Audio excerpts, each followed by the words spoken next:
horregaitik gure aldetik ipini nahi dugu gure galdetzua. Eta Bilbon izango dugu apirilaren 25ean, asteartearekin izango dugu 3. mahai ingurua, gonbidatu dugu Iberdrola, gonbidatu dugu Eusko Jaurlaritza, gonbidatu dugu hemen dagoen Mikel Otero, bildukoa, eta gonbidatu dugu bebai, eta esan digu baiet, etorriko da Julen Rekondo. Konsultore ambientala, eta falta zait, eta Mirene Begiristain bebai etorriko da Euskal Herriko Unibertsitatetik. Nien azerroiatuko gehiago, hemen daude gaurko hizlariak, Nereak azalduko du nola doen asuntua, eta gero, eztabaida eta gero, etorriko da zuen, hori Nereak azalduko du. Nereak azalduko du, pantailak menperatzen baditu entzuten da, edo ez? Orain? Langileek esan didaten dala, lehenengoan beko. Luze, baina luze. Bai. Eta gero hau... Labur. Orain, no? Oin bada. Nik horrela pasako dizuet. Aurkezpena egin du, azaleko aurkezpen bat, eta nik bigarren geruzara baino urrutiago ez dut egingo bidaia, parte hartzaileen aurkezpenean.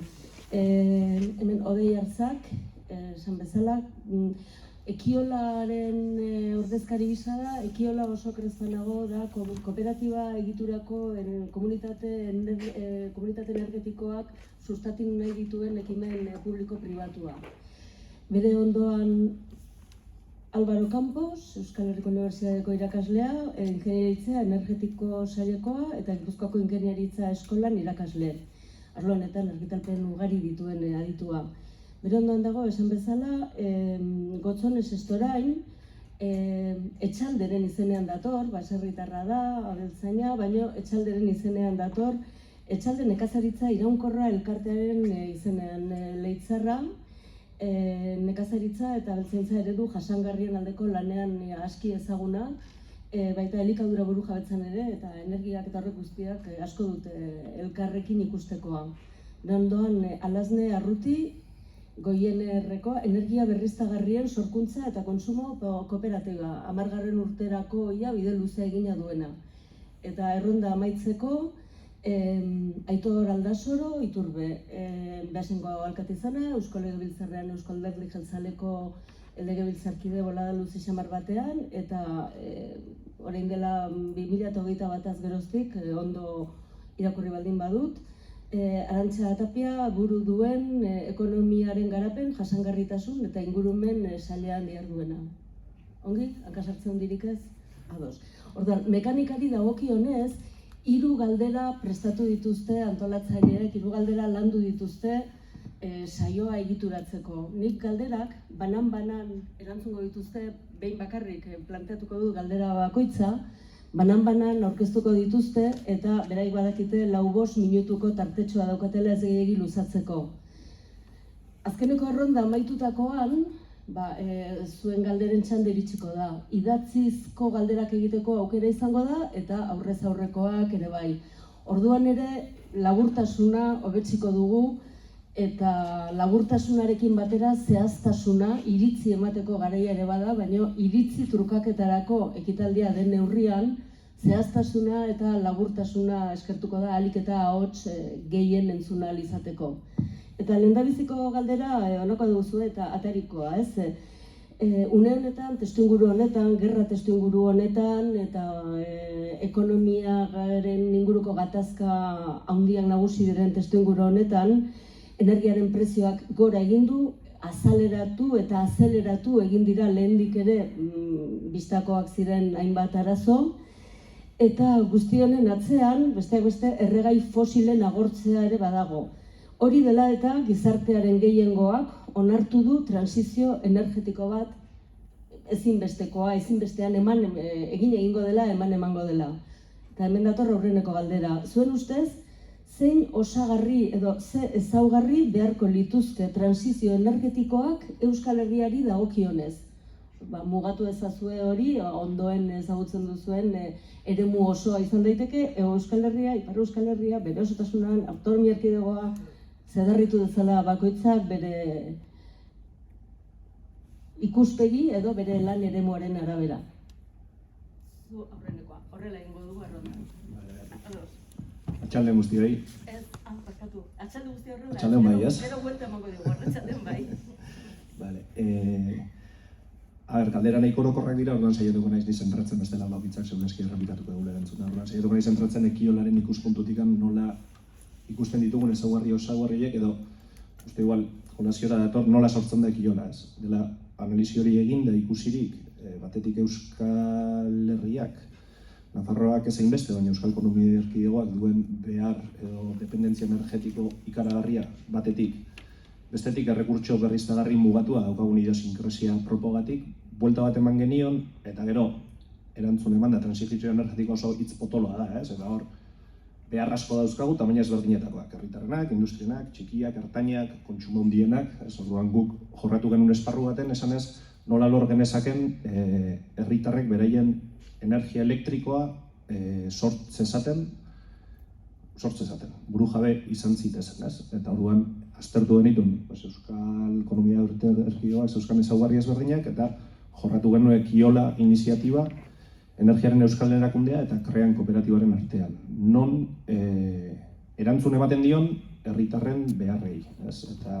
Eta horretarako analisi orokor bat egiten genuen, zein zen gure esandako idiosinkresia, dentsitate demografiko oso handia, kontsumo intentsitate oso handia, baino kontrara lur eremu oso mugatu bat, non zaila da, ez dauzkagu pasegulakoak, ez landa handiak edo teilatu asko ere ez, proiektuak egiteko, etxe bloketan bizi gehalako herritarrak, eta horri buelta ezberdinak eman da batetik, nahi genuen aukera bat eman modu erraiz baten, gero, sakonduko dugu igual dauden barrera administratibo, normatibo, ekonomiko, etc. Iniziatiba bat jorratu, guk bultzatu, gero herritarrak modu kooperatibo baten hasitezen beraien energia hori sortzen, ez? Eta sortzen modu ekonomiko baten, modu sozial baten, eta ahalik eta bideragarrien sozial, ambiental, tekniko zein ekonomikotik, ez?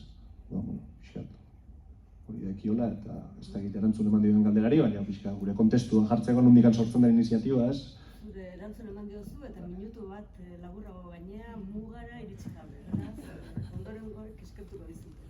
Bueno, nire txanda. Ni parte hartzea egingo dut gaztelera hobeto modatzen naizelako, barkatu, baina uste dut ulertuko duzula hogei, bai? Bueno, yo totalmente de acuerdo con los apuntes que hacía Odei, en el sentido de que las características o las limitaciones que tenemos en Euskal Herria, pero sobre todo en los territorios de Vizcaya y Guipúzcoa, es de una gran densidad de población, de un gran consumo y de una dependencia energética brutal. Sin embargo, yo creo que lo más característico o lo más determinante de la transición es que tiene una serie de condicionantes que cuando vemos las fórmulas que se están poniendo sobre la mesa para hacerla frente son totalmente desde mi punto de vista y desde un poco lo que podemos ver de un análisis más holístico de hacer frente al problema. Y quiero decir que una sustitución de energía fósil, cuando se entiende como una mera sustitución por energías renovables, pues lo único que hacen es ahondar más en el problema, en el sentido de que bajo un prisma desarrollista, un prisma de una sustitución de energías fósiles por renovables, a día de hoy, según la Agencia Internacional de la Energía, el 5% de las tecnologías son fósiles, o sea, son renovables. Sustituir el 95% en 20 años por tecnología renovable significa ahondar más sobre los problemas en el sentido de que hace falta un montón de energía fósil porque es la que tenemos lista para utilizar a día de hoy y no tenemos, digamos, la capacidad de alimentar esa transición con renovables, pero además una presión sobre procesos mineros pues, que no tendría precedentes. En ese sentido, yo creo que lo que tenemos que plantear sería una transición que busque aprovechar los flujos renovables, pero teniendo en cuenta de que no podemos sostener una sociedad fósil con un combustible, con unas fuentes que son de una naturaleza totalmente distinta.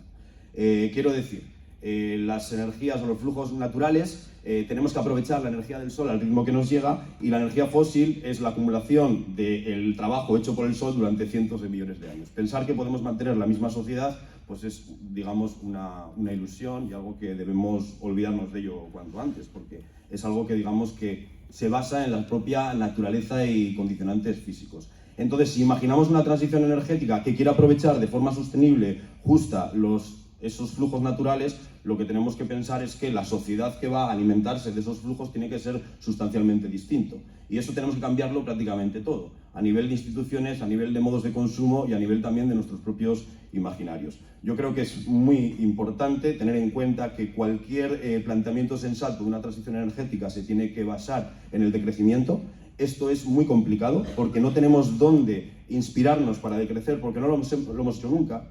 Pero realmente, si vemos esos condicionantes que exponía anteriormente, pues lo que tenemos es que imaginar y ver cómo convertimos esto en una apuesta política. Yo sé que es un término muy problemático desde el punto de vista político. Es muy difícil ganar unas elecciones con esto. Es muy difícil realmente seducir a las masas para que voten un planteamiento que parece que decrecer es una decisión, pero realmente es la consecuencia de un diagnóstico. Si decrecer, vamos a decrecer.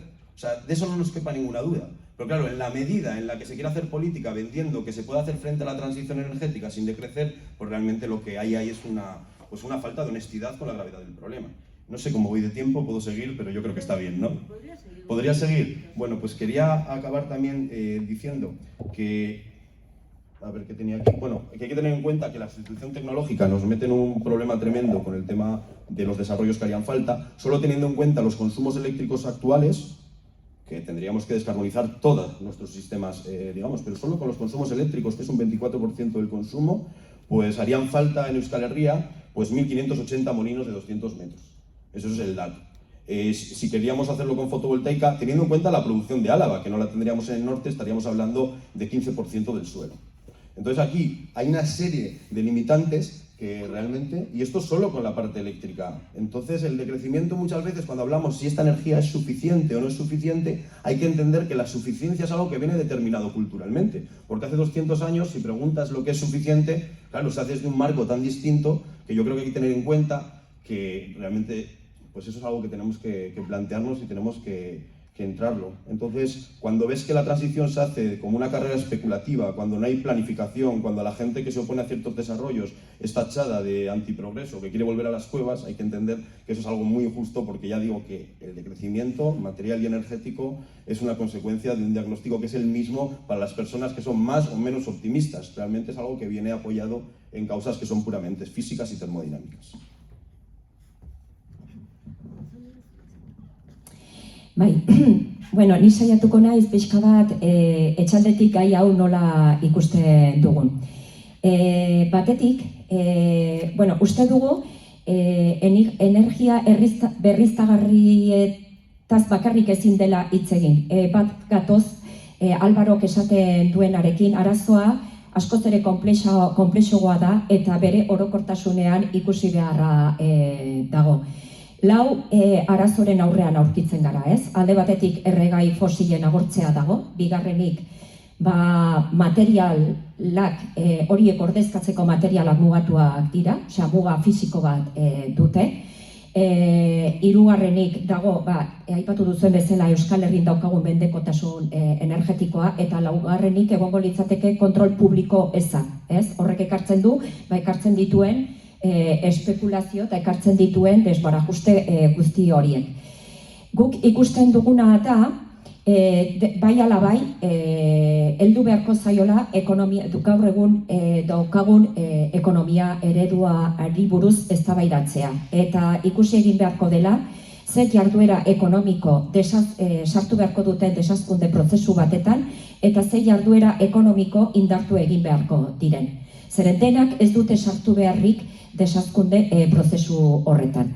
Eta jadanik, badira, aste honetan guk ezagutu dugu pixka bat ELA sindikatuak eskatu du informe bat egiteko ekologistas martxaneko bi aditu hori, eta hor jadanik esaten ari dira, desazkunde prozesuan sartu beharko luketen 3 sektore izan beharko luketela, eraikuntzarena, garraioarena, eta bestea turismoarena. Garraioarena edo mugikortasunarena esan nuke, zeren mugikortasuna bai pertsonena eta baita ere merkantziena. Horrek ikaragarrizko energi konsumoa dakarrelako. Eta hori, pentsatzea energia berriztagarriekin ordezkatuko dugula ametsa egitea da. Eta bada beste elementu bat, hazi egin beharko duna. Eta hor, azitze horretan, energia berriztagarriak dudikabe, baina bada sektore bat klabea dena, eta da elikadurarena. Elikadurak fase horretan zentralitatea hartu beharra dauka.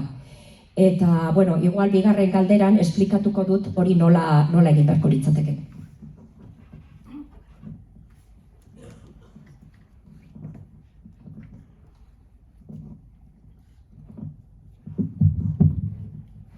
Bueno, izan bezala goien erretik nator, eta nik ere pixkat lehenengo galdera hau orokortasunetik erantzuteko bidea hartukoet. Eta, bueno, hori trantsizioa definitzerako orduan garrantzitsua eretzaigu ulertzea nola kontsumitzen dugun eta nola sortzen dugun.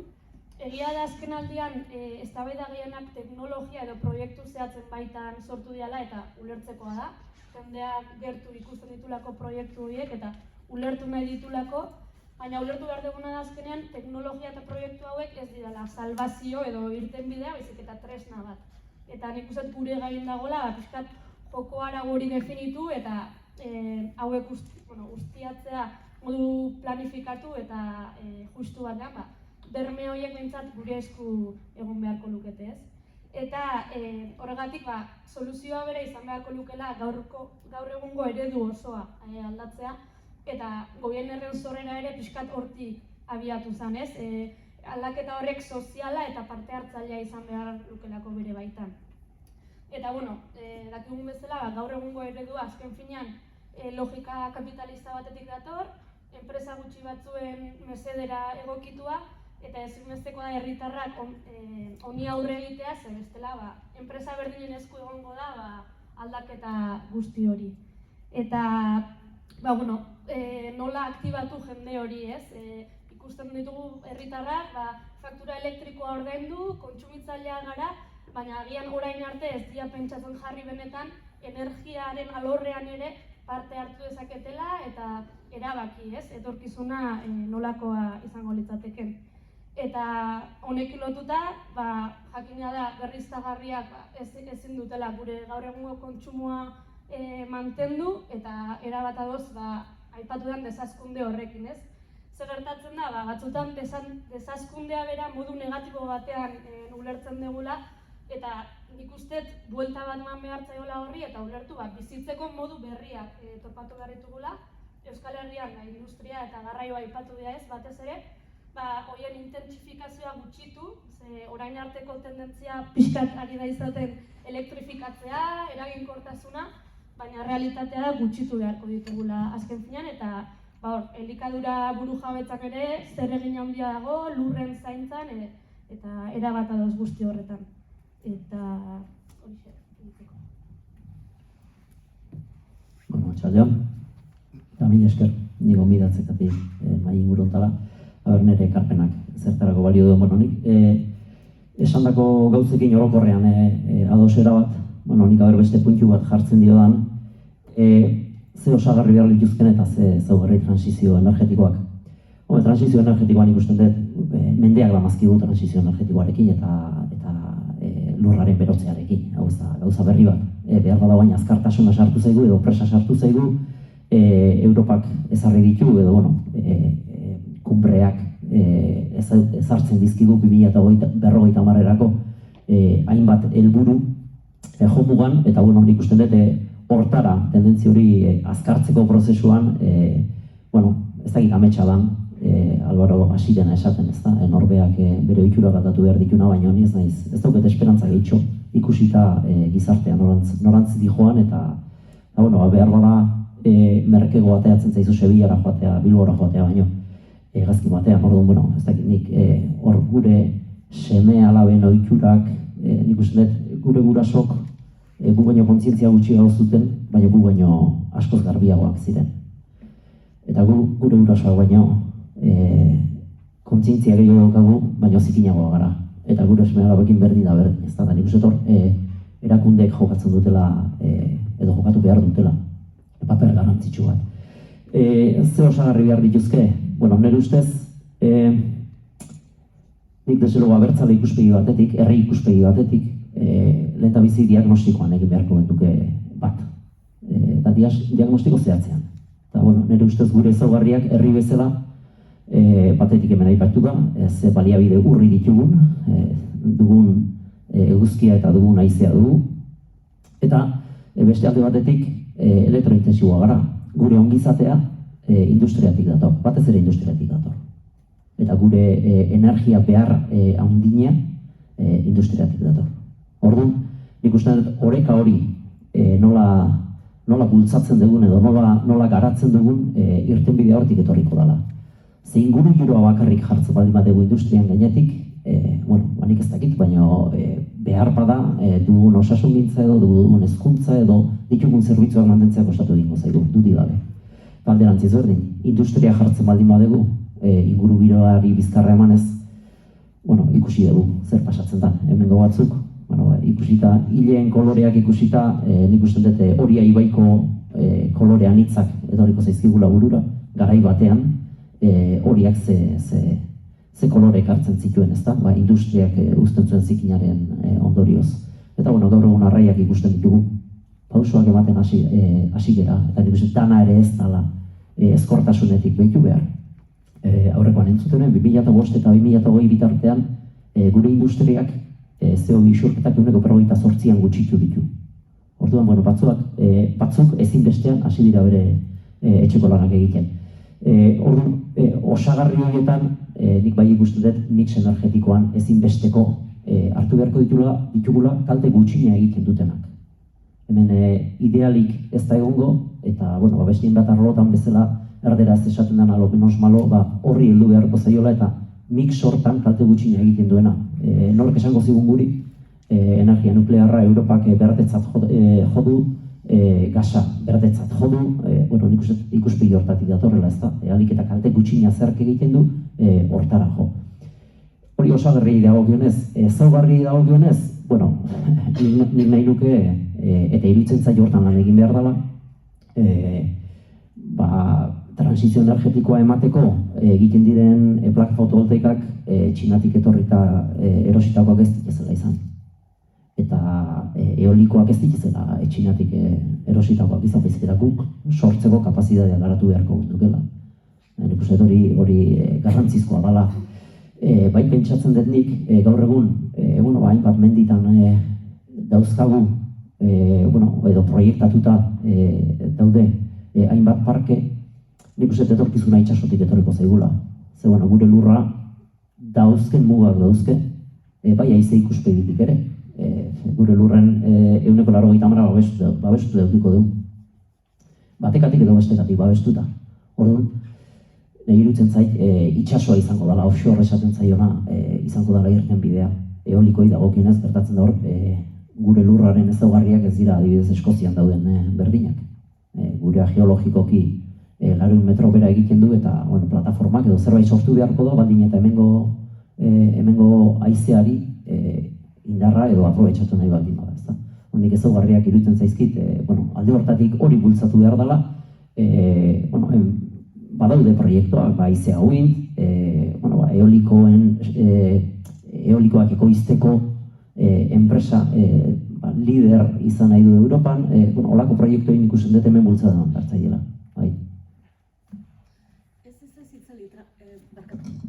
Trampatxo bat egingo dizut, ordena pixka bat mugiarazteko eta gainera nik uste dut zure erantzunean hasi zarela hurbiltzen bigarren galderarako prestatuta zegoen gogoetara.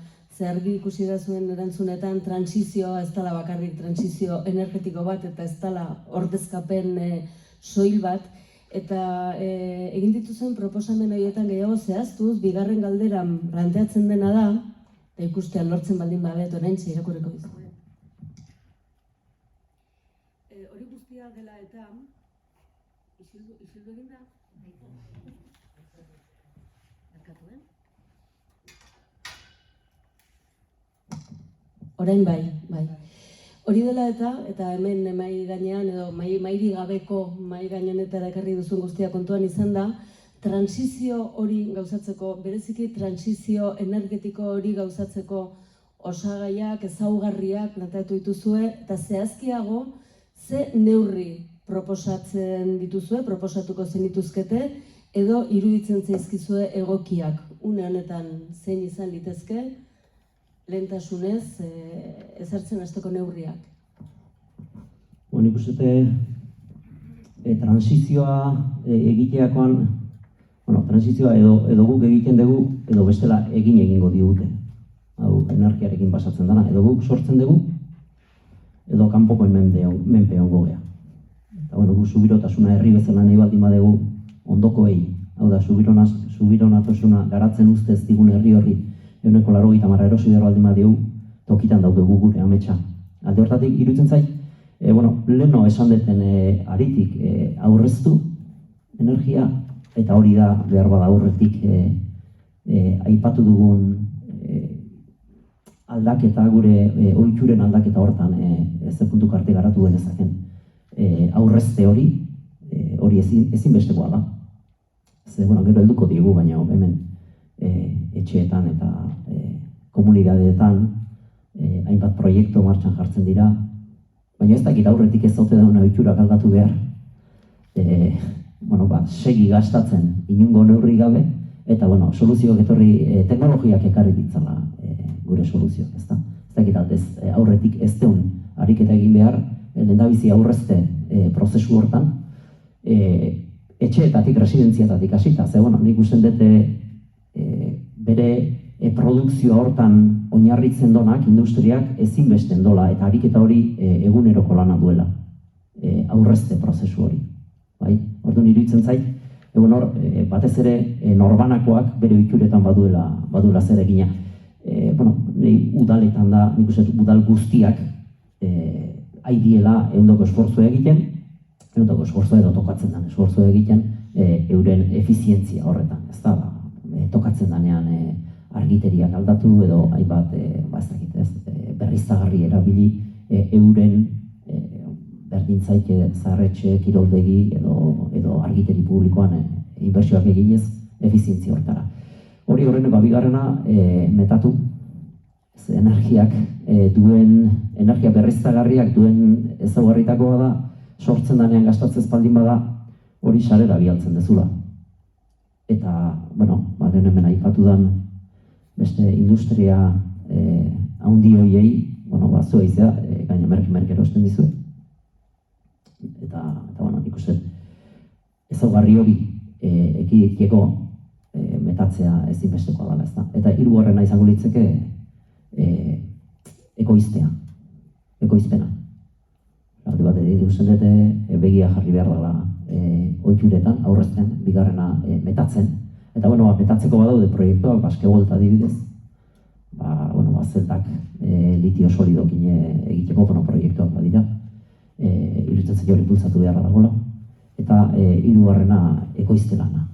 Lehen aipatu dut haizea wind bezalako proiektuak, eta ekoizpen hori nik uste dut guk egin beharko genukela, guk egiteko unibertsitatea ezinbestekoa dugu, diru laguntzak ezinbesteko ditugu, finanziazioa ehundoko garrantzia dauke.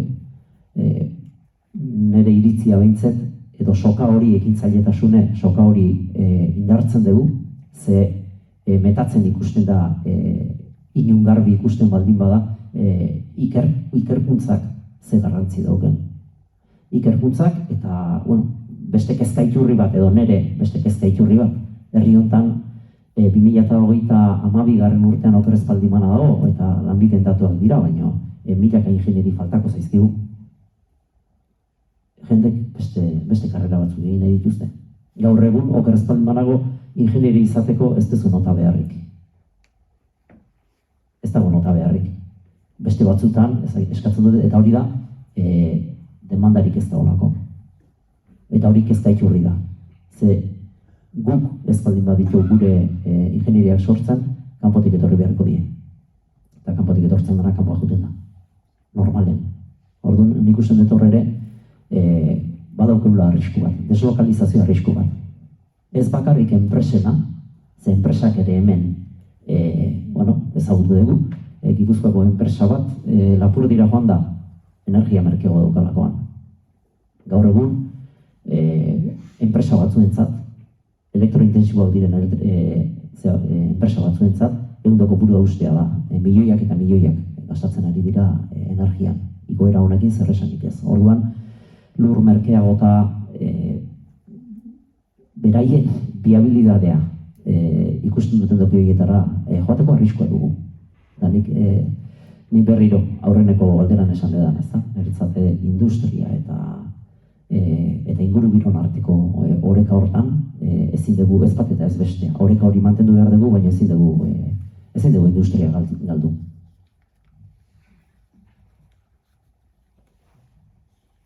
Bueno, ni pixkat saiatuz maila lokalean egin dezakegun hortara bideratzen fokoa, pixkat kronologikoki zer gertatu den, ez? Batez ere berriztagarrien alorrean, eta aipatu nahi nuke 2019an izan zela nolabaiteko booma, errege dekretu bat irten zen, autokontsumo partekatuta arautzen zuena, eta proiektuen modalitateak edo aldatu intzian. Eta besteak beste arautu zen proiektu kolektiboak egitea. Hau da, nik ez daukat teilatu bat, baina distantzia jakin batera banago, teknikoki puntu batean sortzen den energia hori aprobetxatu dezaket.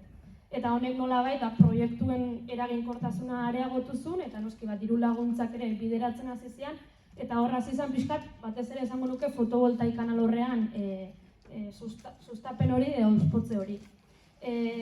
Adibidez, garai hortan, distantzia hori 500 metrotakoa zen, fizikoki 500 metrotara bazeunden parte hartu zenezaken, eta orain dela hilabete edo pare bat hilabete lortu da 2 kilometrotara zabaltzea distantzia hori, egun batetik bestera, eta hori bai, teilatuan egondako plakak izan behar dute. Lurrean jarritakoei edo hidroelektrika bati ez zaio baimentzen momentuz, 2 kilometroena. Baina hor pixkat, ez, legediak nola dihoazten, pixkanaka eta eskatu behar hori hobetzeko, eta hori izan da pixkat pertsonalki baita ere Goiernerren ikusi detena, ez, hasi dela suspertzen guzti hori. Eta honekin baita ere ekarri nahi nuke legedia aipatuz energia komunitateen zuzentaragoak. Azkenen Europatik etorri zaigu kontzeptu hau, eta gaur egun oraindik estatu mailan ez da transposiziorik egin, zain gaude. Baina, Europak dioena behintzat, itxura ona dauka, ez? Beti gorako prozesuak, parte hartzaileak, herritar anitzak, enpresak, udalek hartu behar dute parte, eta nagusiki bilatu behar dena da onura soziala, batez ere pobrezia energetikoan dago jendeari, orokorrean pobreziarekiko begirada hori izatea eta kolektiboki erantzutea, baita ere ingurumenekoa, ez? Pentsatuz energia komunitate hauek ere izango diala agente aktibo aldaketa hontan, eta ekonomikoa noski, baina beti ere finantzieroari bide eman gabe, ez? Hau da, aurrezpenak sortu ditzagun, lanpostuak, eta gaina maila lokalean, ez? Bertako baliabideak erabiliz. Orduan, egia da, gaur egun energia komunitate bat eta plaka baten irudia ondoan doazela normalean, baina, Goiernerretikan bide laguntza eskaini dugun prozesuetan hausnarketa zabaldu da. Plakak ere iristen ari dira, baina hausnarketa izan da nola kontsumitzen dugu, nungo elikagaiak ekartzen ditugu, nola noa lanera, eta nolabait bizilagunekin ematen ez ziren elkarrizketa batzuk ematen ari dira, ez? Eta iruditzen zait klabea energia komunitateetan hori hitz egiten bada, gizartera ere gai hauek zabaltzeko. Eta, ikusi besterik ez dago, ez? Zenbat energia komunitateari diran suspertzen, eta bakoitza bere kolore, forma eta erabakiekin.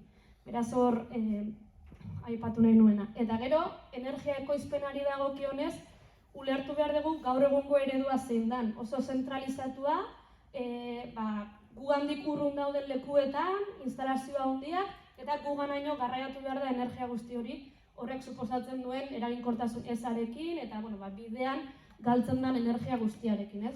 Orduan, aipatu nahi nuen, sorkuntza banatuak honekiko ematen duen aukera, ez? Nik nire teilatuan plakaia fotovoltaikoak jartzen baditut, behintzat, nire baliabideak erabiltzen ari naiz, segurazki izango da nire kontsumoaren 20% edo 30% elektrizitatea, baina, behintzat, eta gainera modu kolektiboan ere egin daiteke hori, ez? Beraz, hor aipatzea. Eta aukera ezberdinei dagokionez, energia iturriei dagokionez, historikoki adibidez Euskal Herrian energia hidroelektrikoa erabili izan da. Egia da, aipatu da bezala, ibaiak ere dauzkagun moduan erabili ditugulako nahi genituen gizan, ez? Eta noski begirada ekologiko hori ezinbestekoa da, baina badaude kokapen batzuk, oraindikan ustiatu daitezkeenak eta baimenak dituztenak, eta agian ez daudenak martxan. Behar dutena da, agian komunitate bat esaten duena. Nik hau berriro auzolanean jarriko dut, edo martxan jartzeko apustu egingo dut, eta bertatik hasteko gara, ez? Beste aukera batzuk, eguzki fotovoltaikoari dagokionez, nik behintzat lehen etxin nahiko nituzke hasieran antropizatuta dauden guneak. Eta baita ere aipatu, eguzki energiarekin urberoa ere sortu daitekela, ez? Eta gure etxeetan elektrizitateaz gain behar termiko handiak dauzkagu, ez? Beraz, erabili ditzagun teilatuak ere horretarako. Eta gero, beste adibide bat, biomasa bera. Araban eta Nafarroan adibidez, energia komunitate asko ari dira berosareak egin nahian, bertako basoen plangintza bat egiten, eta nolabait ziklo guztia ixten, ez? Eta, bertako biomasa ekoizteko aukerarekin.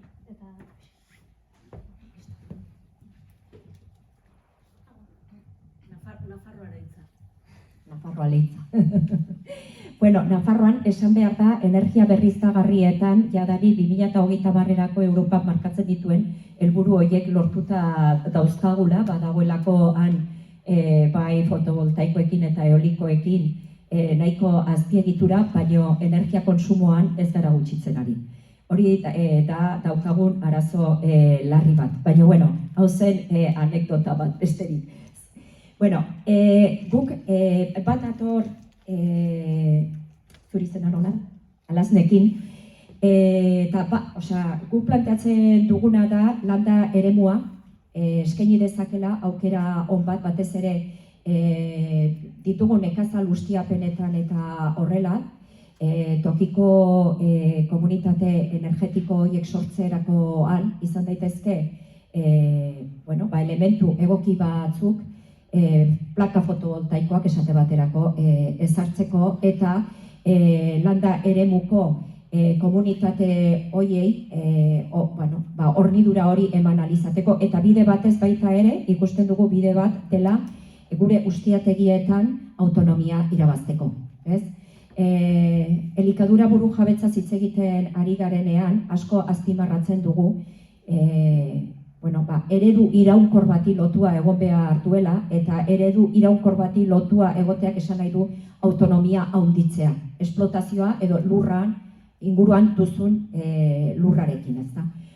Eta bigarren honeretan batez ere sakondu nahiko nuke, elikaduraren gaian. Kontuan hartu behar dugu Euskal Herrian, errealitate desberdinak ditugu, Nafarroako errealitatea edo erkidegokoa ez dira berdinak, erkidegoan hemen jaten denaren 180 gutxinez kanpotik ekarria izanen da milaka kilometro eginez, eta hor energia konsumo ikaragarria dago. Osea, gurpil gaineko elikagaiek jaten ari gara, ez?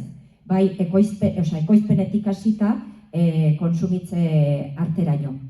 Eta hori alde batetik. Eta gero, azpimarratuko nuke daukagun eredua. Eredua ere erregai fosiletan erabat oinarrituta dago. Hasita fertilizanteetatik. Fertilizanteak atope erabiltzen dira hemen Euskal Herrian, bai erkidegoan eta baita Nafarroan, estatu mailan gehien erabiltzailerik handienak gara, eta horiek eskatzen dute bai, erregai fosilen erabileratik ateratzen dira.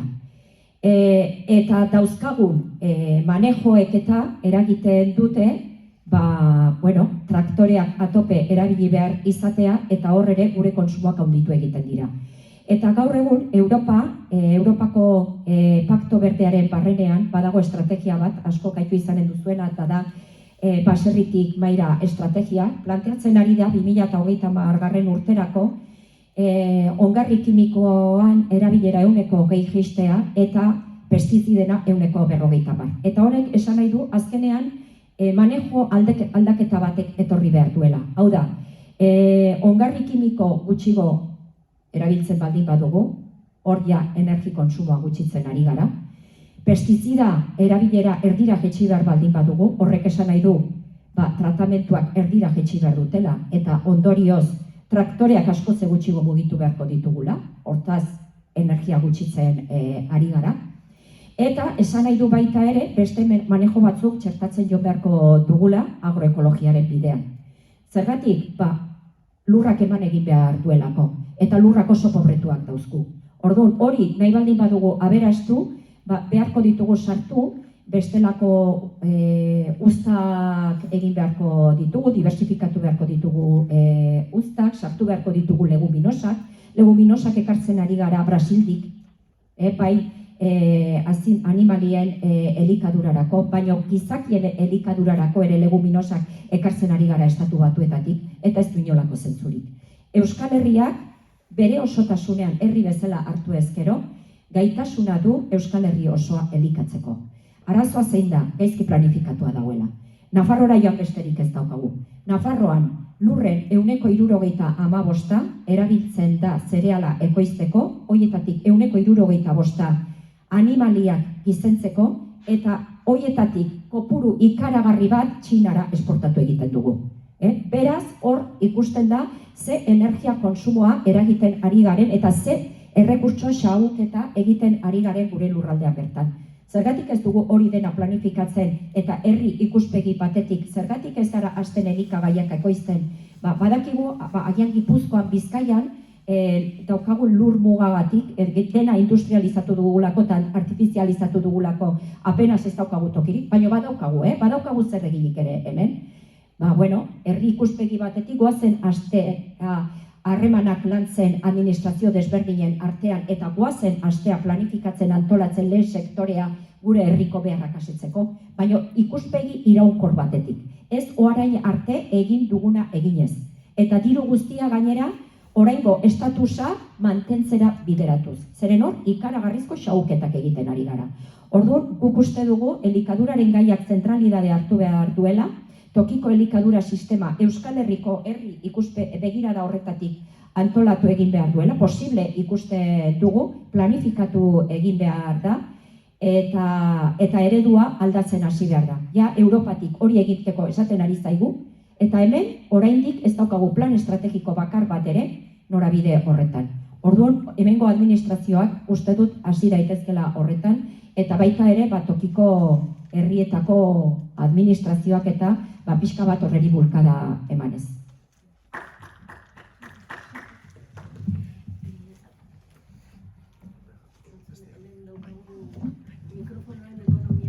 Bai. Bueno,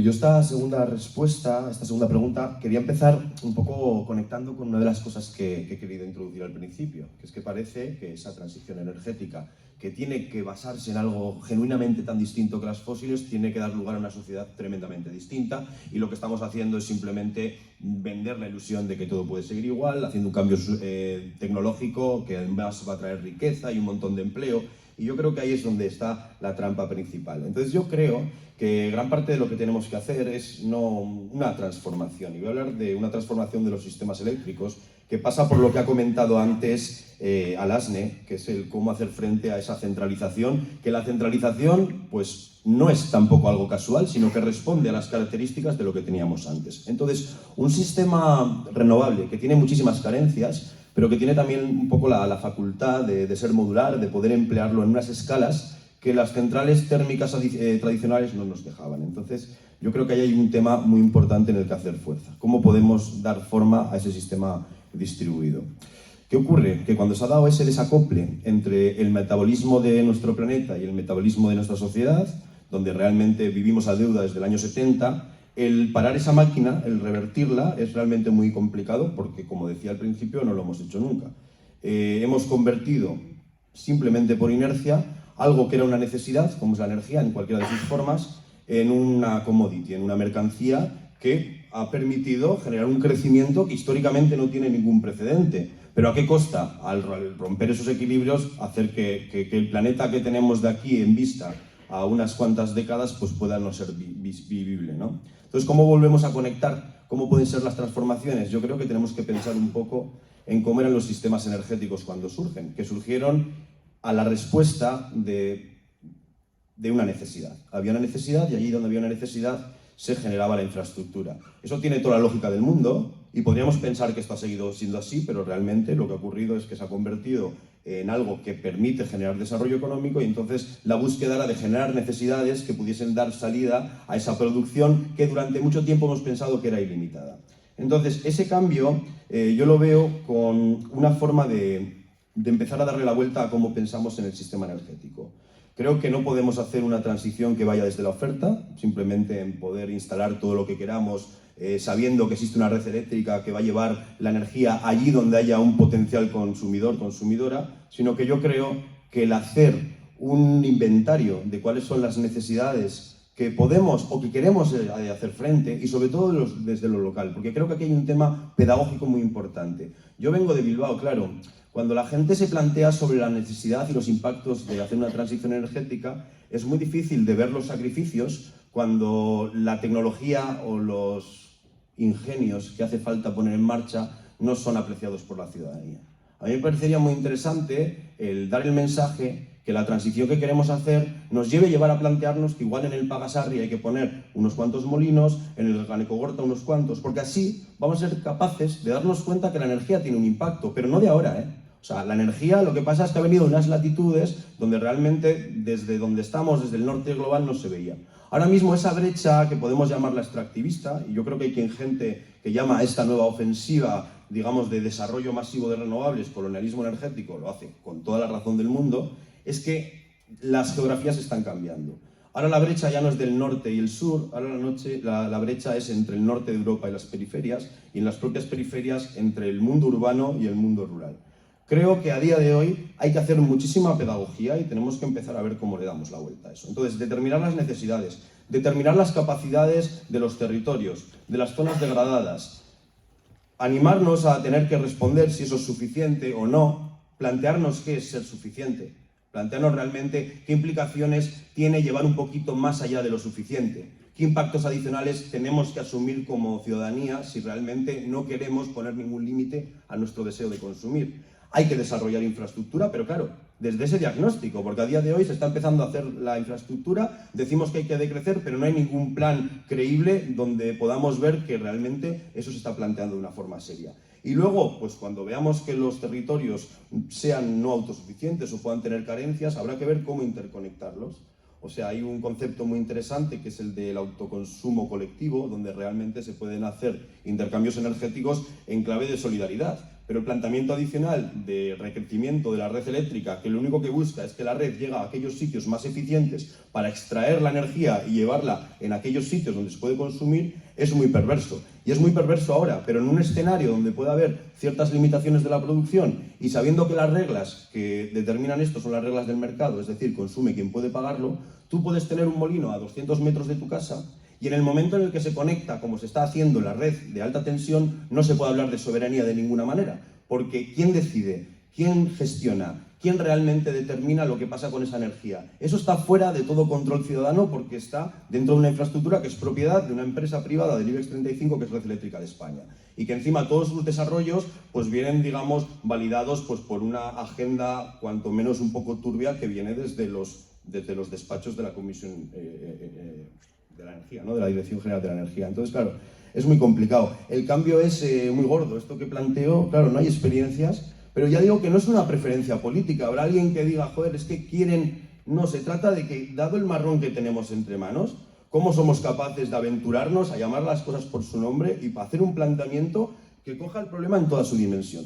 Lo que pasa es que muchas veces, como el único elemento o actor rector de esa transición es el poder económico, este poder económico se hace un diagnóstico a la medida de su propia solución. No habla de todo el problema, habla de las emisiones de CO2, no habla de que realmente la construcción de infraestructura tiene unos impactos, todo eso no lo cuenta. Lo podemos contar pues, en ciertos espacios, pero no tenemos el altavoz para poder tener una incidencia en la sociedad. Porque en la misma que damos una charla que vienen 20 personas, hay un publireportaje de 3 páginas hablando de la oportunidad, porque es que se llama así, que la transición energética es una oportunidad. Ostras, hay que ser muy valiente para algo que tiene unas implicaciones civilizatorias tan gordas, vestirlo de oportunidad. Tenemos un problema, vamos a poner las cosas, digamos, bien claras para hacer algo que está a la altura del momento. Es que si no, dentro de 20 años tendremos que pedir responsabilidades porque el diagnóstico se sabe, y no de ahora, de hace 50 años. Entonces es muy curioso que la gente que nos movemos en el entorno de la ecología, cuando hemos estado hablando que necesitamos energías renovables, ahora mismo se nos llamen retardistas o cosas peores. Cuando realmente, cuando entiendes las energías renovables y ves que la transición energética está desoyendo las características innatas que tienen, eso es un atentado contra la tecnología de las energías renovables. Eso es no entender lo que implica pasar de un tipo de flujos a otros. Entonces, en el momento en el que no hay una planificación convincente que coja todo el problema en su dimensión, yo creo que el no es perfectamente legítimo. Y tiene que ser un toque de atención para decir, oye, vamos a hacerlo bien. Porque si no es que además la mitad de la ciudadanía se va a quedar fuera, van a aparecer medidas que van a ir por vía mercado, generando unas brechas de acceso a ciertos recursos brutales, y eso realmente yo creo que estamos a tiempo de ver cómo decrecemos, no de que realmente aparezcan pues, todo tipo de lo que se está viniendo a llamar ecofascismos o demás. Porque realmente la pugna por los recursos es que está ya, la estamos viendo. Si la Agencia Internacional de la Energía ya decía, mira, no hay materiales para esto que queréis hacer, así que cada país que aprovisione sus vías de suministro para que por lo menos esa región pueda hacer su transición energética. A mí se me hace muy difícil el aceptar o el comprar o el tragarme el sapo de que, bueno, pues vamos a hacer una transición energética para Euskal Herria y el compón, ¿no? O sea, para mí ese es un tema, vamos, o sea, es que me emociona porque creo que es un tema muy gordo. O sea, realmente, yo no sé si somos conscientes de lo gordo que es. A mí las trivialidades sobre este tema, bueno, ya me llevan por lo emocional. Creo que he hecho 5 minutos, ¿no? Me he pasado un poco, bueno, luego me lo cortáis. Bai. Vale, neurrien inguruan hitz egiterak orduan, nik gure ikuspuntua emango dut, ez? Proiektu bat garatzeko edo gaur egun dauden barrera ezberdinak o proiektu berriztagarri bat aurrera eramateko direnen orduan, ez? Lehenengo ikusten duguna da, eta asko hitz egin dena da, ze garapen eredu nahi dugun edo proiektu horrek ze erantzuni emango dion, eta bestalde nola jorratuko den proiektu hori eta proiektuaren jabetza zeinena izango den, ez? Eta argi dago, duela denboratik onera, eta garrantzitsua dena jabetza hori konpartitua izatea, eragile publiko, industrial, zein herritarrengan, ez? Eta proiektu horiek benetan izan daitezen, ja behin guk gure lurra eta gure mendiak eta jartzen ditugun heinean zintzu bat izan dezaten bertako beharrak asetzeko izan daitezela, eta ez hirugarren batentzako edo hirugarren horien akzionisten diru interesentzako, ez? Orduan, batetik neurri nagusi bat da argi izatea zein izango litzateken gustatuko litzaigun garapen eredu sozietario bat. Bestalde, proiektu bat garatzerako orduan, lehenengo gauza egin behar dezuna, lur bat, proiektu fotovoltaiko bat adibidez, lur bat binkulatu, ez? Lur binkulazio horretan, aukera ezberdina daude, lur publikoak izan daitezke, lur pribatuak izan daitezke. Pribatuekin azkenean, akordio pribatu iristea da, eta kito, beti ere lur horiek potentzial berriztagarri bat badute, tekniko, ekonomiko, ambiental ikuspuntutik bideragarriak direnean, baina nik uste beste neurri garrantzitsua dela azterketa bat egitea ze lur publiko dauden Euskal Herrian, betelanak eta dena delako lur industrialak non badakigun ez diren garatuko, eta horien mapeo edo diagnostiko bat egitea eta lur horiek jartzea benetan proiektu berriztagarrien zerbitzura izan daitezen, eta ez dira nahikoak, osea, kontziente izango dela, hau ez da soluzioaren ehuneko handi bat, baina, bueno, gutxienez lehen pauso horiek emateko bide zuzen bat, ez? Eta ez daitezen lur horiek okupatzen. Hor, neurri bat dago. Bigarren puntua da, behin proiektu bat ja finkatu daukasunean lur baten, jakin behar dezu proiektu horrek sare konexioa duen. Osea, ea energia hori saretik ebakutu dezakezun. Eta hor beste neurri garrantzitsua dago, eta Euskadik sekulako arazoa du. Osea, ez daukagu eta oso gaitasun gutxi daukagu hemen, guk behar ditugun proiektu berriztagarriak sarera konektatzeko. Kanpotik etorri diren proiektu asko, igual 300 kilometrotara, guk hemen daukagun gaitasun hori kendu bai digute. Osea, abal batzuk jarri behar dira, konektatu nahi desunean proiektu bat, eta abal horrek ematen dizu zuri berme bat, proiektua edo sare elektrikoa duen kapazitate hori zuretzako gordetzen da zura, ez? Eta hor neurri bat egin beharko litzateken, non sustatu beharko litzateken tokiko komunitate proiektuak, tokiko beharrak asetzeko direnean, eta sare elektrikoak reserva bat izan beharko luke, bermatzeko garatzen diren proiektu sozial horiek sare konexio dutela, porque gaur egun ez daude. Eta inkluso Araban autokontsumo bat egin nahi baduzu esperentekin segun ze zonaldetan zauden, ez dizute baimenik ematen, eta geroz eta leku gutxiago daude. Orduan berez, lur gutxi dauzkagu bideragarri izan daitezkeenak proiektu berriztagarriak egiteko, eta kapa hori gurutzatu behar dezu, ea leku horretan gainera sare konexioa daukazun. Bestela, ezin dira horrelako proiektuak garatu. Tamaina erdiko proiektu eta hitz egiten ari naiz. behin ja demagun hori salbatu daudela, planeamendu urbanistikoa iristen da. Orain garapenean dago PTS bat, baina gaur egun ez dago, orduan planeamendu urbanistiko bat egin behar duzu, non ebaluazio ambiental estrategiko bat, plan espezial bat, 5 esposizio publiko, osea, erokeri bada prozesu edo kompatibilidade urbanistiko bat lortzeko, megabat bateko proiektu batentzako, hektaria bateko lur batentzako, zenbat tramite ambiental, urbanistiko, eta honekin ez dut esan egin behar ez direnik, baina hor bai neurri barrera administratibo izugarria dago, pentsatzen dut PTS-ak egin baten hori salbatuko duela, baina hala ere administrazioa egin garantista daukagu eta egin sektorizatua, sektorial bakoitzek beraien onura gordetzen dituzela, eta azkenean sekulako pedagogia egin behar da, norbanakoarekin bilduz, esplikatuz, olako proiektuek ez daukatela inbesteko impacturik, bestela, kasu egiten azten bazera, esposizio publiko guzti horietan norbanakoak eskatzen dizuna, sektorialetaz hitz egiten dagunean, ura, karreteras, agrikultura, ingurumena, egon gaitezke, 15 sektorial ezberdin informatzen dutenak proiektu hauen inguruan, ez? Berdin du tamaina handikoa edo txikikoa izan. Kaso egiten badiezu guztiei, hobeto etxean gelditzea eta esan ez egitea, porque ez dira bideragarriak bezala proiektuak. Orduan hor, neurri handi badago, koordinazio lankuntza handi bat eginda eta jakinda proiektu hauek berez interes orokorreak diren heinean, sektorialek eduki beharko luketela egin bateko malgutasuna, porque azkenean bakoitzak bere garantia horiek edo eskaera horiek kunplitzeko iristen bazera, ez oso zaila da proiektuek aurrera ateratzea, ez? Urbanistikoki hor neurri asko daude.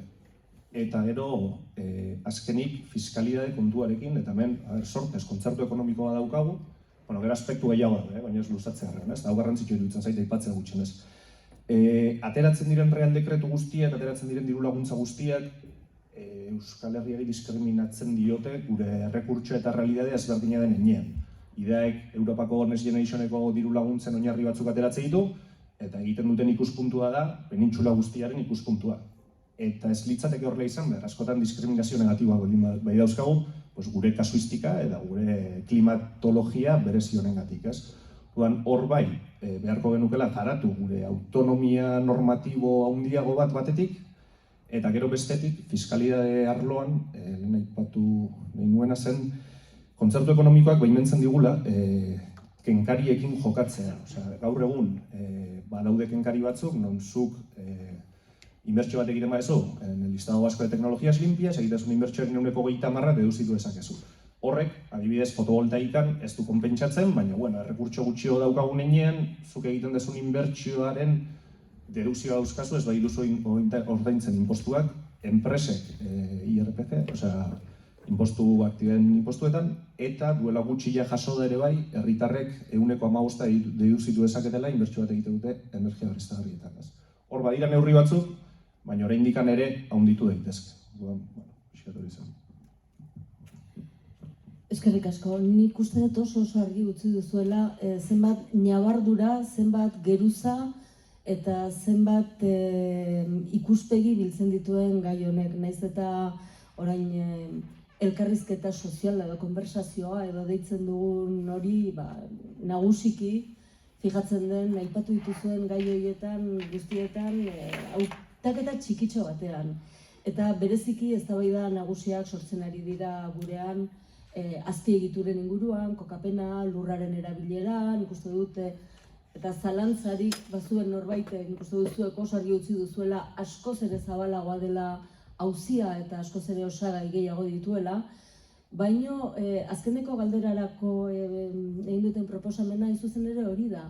Nola kudeatuko zenukete, edo zuen ustez, pedagogia hainbat aldiz aipatu da erronda honetan, ez dakit hori izan daiteken irtenbideetako bat, nola kudeatu beharko litzateke edo nola ekidin momentua iritsita gai hauen inguruan sortu daitezken sortzen ari diren gatazka, eztabaida eta ikamika era guztietakoak, bai politikoak, bai sozialak, bai ekonomikoak, zein da zuen ikuspegia, eta orain tranpatxoa zure egingo dizut, erronda zurekin hasiko dut.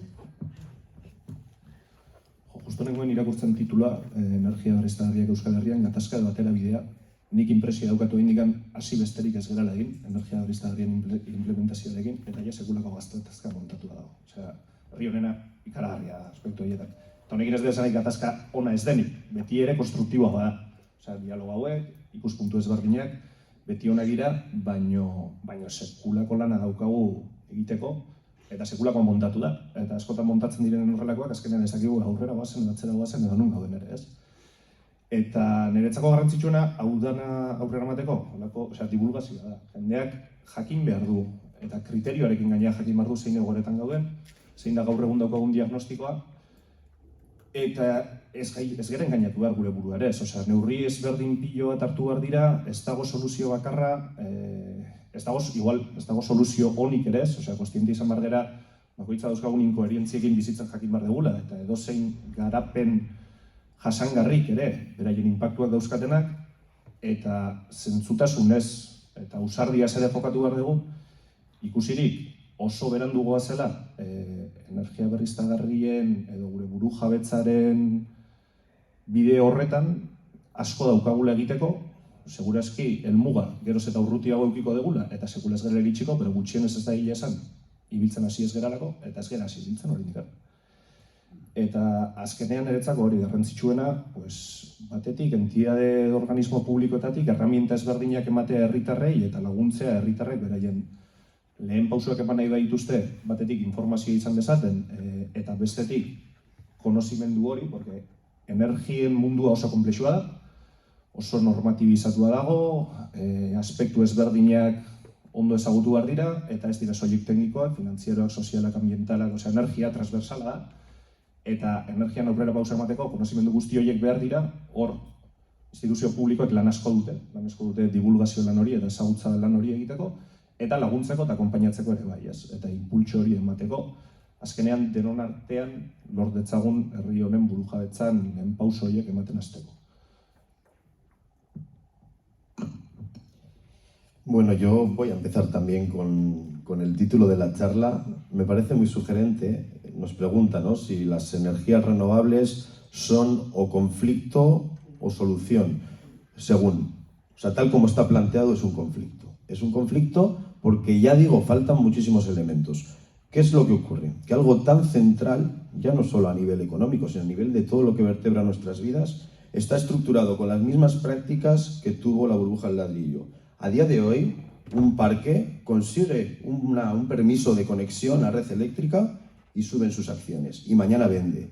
Y la gente te dice, no os preocupéis que todos los permisos de conexión, muchos de ellos no se van a hacer. O sea, algo tan central, algo tan importante, está regido por esa serie de prácticas. Claro, cuando llegan estos proyectos, y lo primero, y esto es así, yo he hablado con muchísimas comunidades afectadas por esto ya desde hace años, sobre todo el norte de Burgos y demás, era un no de aquí no, esto es así. Pero cuando empiezas a rascar realmente y empiezas a ilustrarte o a leer o lo que sea, dices, ostras, pero es que esto cómo se está planteando, pero ¿cómo vamos a aceptar esto? Entonces, claro, tiene que ser una solución, pero para eso se tiene que plantear de forma de solución. Entonces, para mí, la honestidad sobre lo gordo que es esto, fundamental. El vender realmente futuros maravillosos, yo creo que con eso también se tiene que decir que tiene que haber una madurez y una responsabilidad de lo que supone esto. Y luego pasa otras cosas, es que está el tema de, bueno, la otra alternativa, la otra transición, la transición distribuida, de la que nos hablaba Alasne, desde luego que es necesario, pero parece que la sociedad puede elegir, y realmente es un pulso donde el modelo de lo centralizado, pero va ganando de calle, pero a nivel legal. O sea, ¿tú puedes poner placas en tu tejado? Sí, yo vivo en Bilbo en un piso, pero es bastante más fácil a día de hoy, casi, conseguir la declaración de utilidad pública de la cuerda de un monte para poder eólicos, que yo acceder y ponerme de acuerdo con relaciones entre vecinos enquistadas. Entonces, la realidad material de la legalidad está totalmente adulterada. Entonces, eso no se puede tampoco decir. Cuando estamos mirando cómo se están moviendo las inversiones, solo la interconexión eléctrica del Golfo de Vizcaya son 3.100 millones de euros. Si empezamos a conectarnos en la baja tensión, si empezamos a poner placas sobre el tejado, al de 4 días nos quedamos sin capacidad. Nadie está manteniendo eso. Claro, ¿de quién es la baja tensión? La baja tensión es aquí de Iberdrola. Iberdrola tiene un negocio muy interesante, la alta tensión, donde realmente solo entran unos pocos actores. ¿Qué interés tiene de poner y acondicionar la red de baja para que todas las personas puedan participar en ella? Pues ninguna. Y es que además lo hacen porque lo hacen muy bien, y es su trabajo, y nadie les puede reprochar, porque si no harían eso, la empresa que si lo haría se llevaría, se llevaría realmente la situación. Entonces, claro, eso es lo que hay que denunciar. Cuando te llegan esto y está pasando todo esto, y decir, no, es que me planto, vamos a hacerlo bien, vamos a ser honestos con esto y vamos a hacer que la gente participe. Yo creo que es muy importante cuando estamos desarrollando todo esto, denunciar que no puede ser esto únicamente una herramienta financiera, no puede ser que la producción, la máxima producción sea el único, digamos, vector de decisión, y aspectos como la biodiversidad van después de, en plan, intentaremos pues reducirlo porque vamos a pintar los molinos con unas líneas y entonces los pájaros los van a esquivar. Yo creo que el consentimiento libre, previo e informado es fundamental. Libre, previo e informado. Se ha llegado a los pueblos mintiendo sobre los efectos, hablando de generar un empleo que no han generado, pueblos que se han despoblado. El negocio es tremendo, con un precio, y esto es un poco orientativo, de 250 euros el megavatio hora. Un molino de 6,6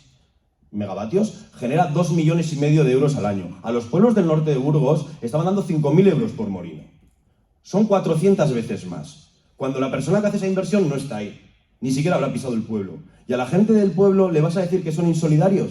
Es que no hay plan de transición. Hay el vender una moto, el vender una idea, y yo lo que decía antes, creo que ahí es donde realmente tenemos el conflicto. Entonces el problema no es la gente que no entiende, no es la gente que no se le ha hecho pedagogía. El problema es que está haciendo de una manera, la gente lo sabe y dice aquí no. Y puede decir realmente así no. Y es que tiene todo el sentido del mundo, porque es que esto no hay quien se lo crea. ¿Cómo le damos la vuelta a esto? Este es el reto que tenemos delante. Pero en la medida en la que el planteamiento sea de, no sé, de nosotros sabemos, hay que decirle a la gente porque no entienden, porque claro, la energía viene de fuera y ahora hay que hacerla aquí. Eso no, porque eso es infantilizar a la gente y eso es una irresponsabilidad por parte de las instituciones muy fuerte. Instituciones y todos los actores que tienen algo decisivo en esto, O sea, también desde la universidad. O sea, yo lo vivo también en la universidad. O sea, vengo de un grado donde impartimos temas de energías renovables. A veces falta crítica, porque la tecnología, si la tecnología la tenemos, si algo hemos hecho es tecnología. El tema es que todo lo que va más allá de la tecnología, todos los cambios sociales, antropológicos, políticos, todo eso es como nada, eso es imposible. Pues si es imposible, lo tenemos crudo. Bueno, gu pentsatzen dugu tokiko herritarren parte hartzea ezinbestekoa dela gai honetan. Herritarrak ahaldundu egin behar dira. Boteretu nolabait ere gai honetan. Eta horretarako tokiko komunitate energetikoak izan daitezke herramienta egoki bat jendea ezitzeko, lehen zuk aipatu duzu, zeren horrelako tresnet jendea bildu egiten da, hasieran igual jendea etorriko da, bere faktura nola murriztuko duen, bakarrik nola aterabide praktiko bat bilatzen duelako, baina azkenean hor ematen da heziketa prozesu bat, nik leitzan hori ezagutu dut, jende dezente gainera parte hartu do, eta gai horietaz hitz egiten da, ez da, orduan hori da herritarrak boteretzeko zea bat. Eta mugataz hitz egin nahi dut. Nafarrotik heldu naiz, eta Nafarroan ikaragarrizko proiektu pila daude aurre ikusita, bai fotovoltaikoana eta baita ere eolikoena. Eta eoliko asko daukagu. Asko daukagu, bakarra ez daukagula hoien kontrolik. Gur leitzan badugu poligono, badugu parke eoliko bat, baina akzionana da. Eta herriak ez du ia kasi onurarik ateratzen horri. Orduan, herritarrak erabakiko balute, gure mendietan jarriko dugu zea, eolikoak jarriko ditugu, eoliko hoietatik ateratzen den argindarra izan beharko luke herri horren edo inguru horretako barne konsumorako. Baina izan beharko luke herritar horiek erabakita, ez inposatuta. Inposiziotik dator gatazka. Eta mugataz hitz egin behar dut, nekazari bezala, lehen aipatu dut, Nafarroan, fotovoltaikoekin hasi ziren hasiera batetan baratzetaz hitz egiten, gero ja partzelak eta oain ja dira poligonoak. Poligonoak hartzen dituzte hektareak eta hektareak, ez dakitzen bat partzela, bai? Eta, klaro, hori oso praktika perversoak bultzatzen ari da.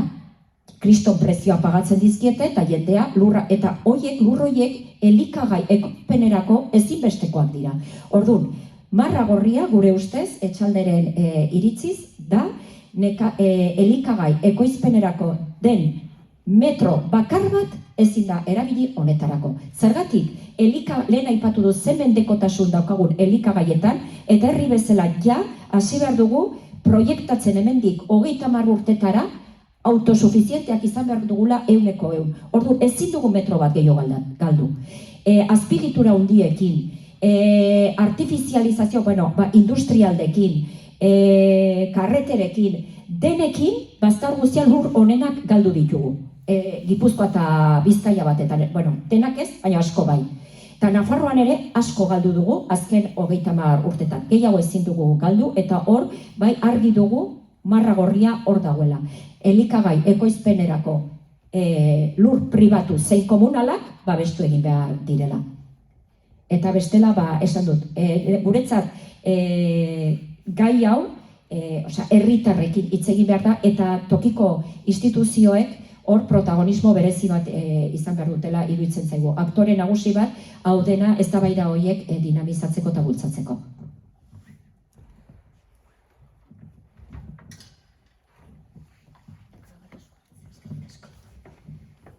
Bueno, berriro ere eztabaida bueltatuz, nik uste herrialde gisa ere hasi behar degula eztabaidatzen, eta orain hartu du zentralitatea gai honek, baina joko arauik ez dagonean logikoa iruditzen zait mesfidantza gailentzea, ez? Herri bati, baten eoliko batzuk jarriko ditugu, plan sektoriala oraindik zirriborroan, eta betikoak, ez? Irudian, orduan, bueno, nik uste hor dagoela gatazka, ez? Jendeak oraindik ez dakala botere hori eta batean aurpegira etorri zaiola guzti hau. Orduan, hori, nik batez ere nahi nun kokatu barena hori tokian tokiko baliabideetan, eta horretarako azteko ezagutu behar degula gure ingurua eta gure bizilagunekin elkartu, ez? Energia komunitatea hitz egiten ari gara, eta esan dugu teknologia irtenbide guztiak badauzkagu praktikoki, baina zailena da komunitatea bera egitea, ez? Bizilagunekin juntatu, elkarte bat, kooperatiba bat montatuko dugu, eta gure balioekin, baina benetan hor dago arazoa, komunitatea bera egitean. Eta azken finean, gizarte individualista batean, ikusten dugu arazo hori, ez? Horren handia blokeatzea ere normala da, ez? Baina, nik uste ari gehala pixkat guzti hortan aurre hartzen. Eta, gatazkak sortzeak berak ere ez du zertan txarra izan, nik uste adierazle hona dela, jendea adi dabilelako, ez? Eta benetan iritzi kritiko hori ere pizten ari delako. Baina, klaro, asmatu behar dugu nolabait eraikitzailea izan dadin guzti hau. Eta horretarako ikuspuntu guztiak hartu behar ditugu kontutan, bai teknikoak, baina ideologikoak, politikoak, eta askotan iruditzen zait behintzat gatazka gehienak sortzen direla oso ikuspuntu ezberdinetatik hitz egiten ari gehanen, ez? Ni proiektu bat teknikoki azaldu dezaket, baina aurrean daukadana emozionalki eta minduta badago, normala da, ez? Gatazka puntu hori egotea, eta nik uste garrantzitsuena hori dela, ez? Elkarrizketa gune hauek sortzea, udalek ere paper garrantzitsua daukate, batetik eredua eman behar dutelako, eta baita ere dituztelako baliabideak, ez? Euren mugak ere bai, erakunde publikoak diren heinean, baina utzi ditzazkete estalkiak, bide laguntzak ez, aholkularitzarako ere eman aukera eta jarraipen hori egitea, eta publikoa eta pribatuaren arteko lotura hori, ez? Nahiko garrantzitsua iruditzen zait. Eta gero, desazkundearen alorrean ere, onartu behar degula behintzat, gutxitze horik gizarte klase guztitan eman behar dula, ez? Eta hasita gehien duenetik, eta hasiko gera pixkat mailakatzen. Eta horretarako berne politikoak ere behar ditugu, ez? Nolabait. Eta, askoz gehiago ez, gero, galderetan jarraituko da. Nik ere azpitituloi helduko diot ez da gatazka edo irtenbidea dan. Desde luego, irtenbidea baldin bada, gatazka kudeatu beharko da. Eta nik uste, badaola beste variable bat, ez da denbora. Hau da, dauzkagun ezaugarrekin egin beharko da aurrera. Ze, nik enpresa eta industria aipatzen dut behin da berriz, gure ezaugarrikatik eta benetan teilatutan fotovoltaikoak jarrita ere eta hori soluzionatuta ere oso ehuneko gutxi soluzionatuko dugu. Ze, lurzoru legek aipatzen du lurre babesteko etxebizitzak alik eta altunak behar dutela. Estrukturalki eta azaleraz, hegoaldea behitutako teilatu gartzen baldin baditu, ez dugu, ze pizuko dugu. ez gara kapaz izango. Nik uste hemen, heldu behar baldin bat zaio, eta lehen uste Albaro komentatu duela, ez da zenbat poste beharko genituzten gure mendietan. Garbi daukagu guk ekoiztu behar degula, ze guk ekoiztu behar baldin badeu, merkeoa izango da. Eta deskarbonizatu behar baldin badeu, eta gure industriak deskarbonizatu behar baldin badu, kaltea ingo da. Hoxe kaltea ingo da. Edozein energiak inpaktua dauke. Jakin beharko dana da, marra nun dagoen. Eta marra probablemente bakoitzek toki ezberdin baten eukiko dugu, eta sensibilizatu ere egingo du bakoitzek gure marratik. Baina, aurrekoa konbentzitzea zailagoa da. Nik uste guk ispilu behitu beharko gendukela, oain dela 40 urte hemen, erabak izan ez ekoiztea, nuklearra adibidez. Ez erabiltzea, ze gu nuklearran alde gare, eta gasan alde gare, berdin da frakinetik datorren edo ez. Ze garo, goizero dutxa pizten deunen, hori frakinek eragiten dona eta nik uste dut oso gutxi inporta zaigula, oso gutxi. Eta petroleoakin da bestekin, ze egea. Gure zikinek kanpon uzten eta gu garbi mantentzen. Nik uste gure kontraesan horiek kudeatzen badaukeula nahiko lan. Eta alde hortatik galdera horri erantzutea gustatuko litzaiak nahi. Ze, egie da, honik entzuten dut PTS bat ez da hola, gaur egun erraminta administratiboak badaude, edozein parke jarri nahi baldin bada 2002ko parke eolikoen PTS-a dago indarrean. Eta nik uste dut PTS-ak nik behintzen horrela begiratzen ditut, batez ere zer babesten gaitu. Zer babesten du PTS bat. Eta gure lurren 180 babestu da dago. Dauzkeun ezagorrikatik. Oso urrik gehagu,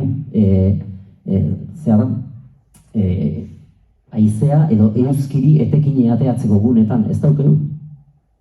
Ez daukegu, eta gure lurre behar bada historian zehar gure lurre hain pobrea zalako industriak hartu zon indarra. Ezin besten. Oain ze pasatzen da garai baten altzairu eikentzonak orain ezin do lehen bezala ekoiztu altzairu. Oain altzairu berdea eskatzen zaio baldin eta kompetitibo izan nahi baldin bado, edo merkatura jo nahi baldin bado. Hori goiti datorkio, baina ja datorkio.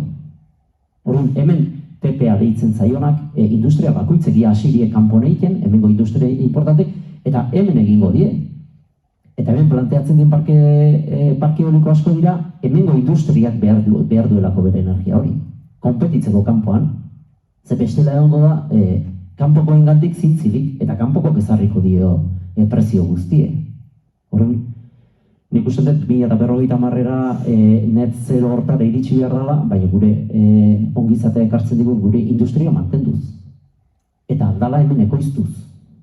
Eta guzti horrek ondorio bat eukiko du. Eta ondorio hori ez da gize puntuk arte gu gauden jasateko prest, ez da.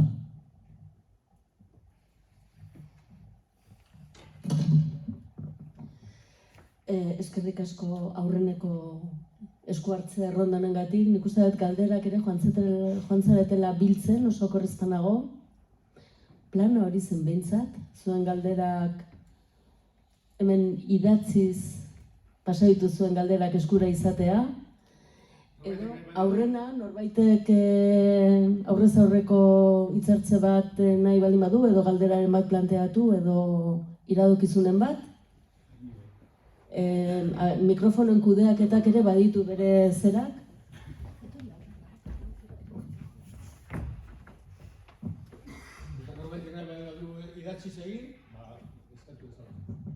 Bueno, lehenik eskerrik asko, uste osat pilua, esan dezuen gauzak. Baina, nik Aitor Aldazorok esan doana, azken esan dezuna, jendeai esakola xola urberoa dutxan baldin badaukan ondikan da atorren hori ez da egia. Zuek zeate